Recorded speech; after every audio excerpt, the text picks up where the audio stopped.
through your own sins, because you've not believed in the name of the only begotten Son of God.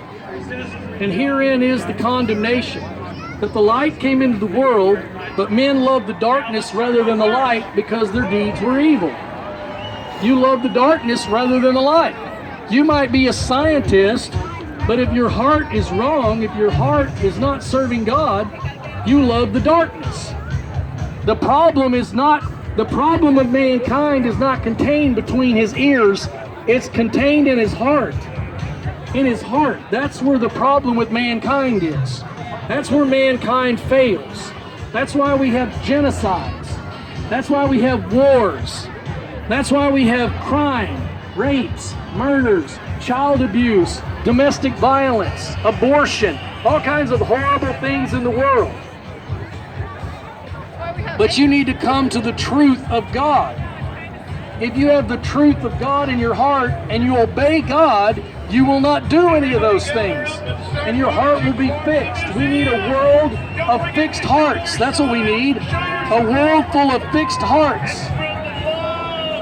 Make sure in your march today that you're not marching down the broad road that leads to destruction.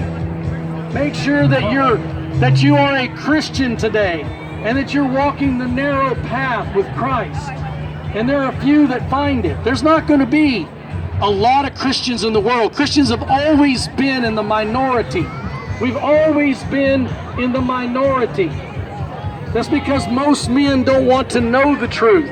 Because most men want to do what they want to do, not what God wants them to do. They're too prideful and arrogant to follow the rules of God. So they just want to make up their own rules. Like the devil said to Eve in the Garden of Eden, he says that you can be like God, knowing good from evil. In other words, you can make up your own standard for good and evil. No, you can't. We are not smart enough to do that. We're not smart enough.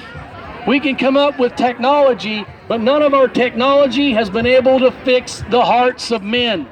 And science cannot and will not save you. Science cannot save the world. Only Jesus Christ can save the world. Science cannot and will not save you. It is a scientific fact that you are going to die. It is a biblical fact that you're going to stand before God in judgment after you die. And it is a biblical fact that you'll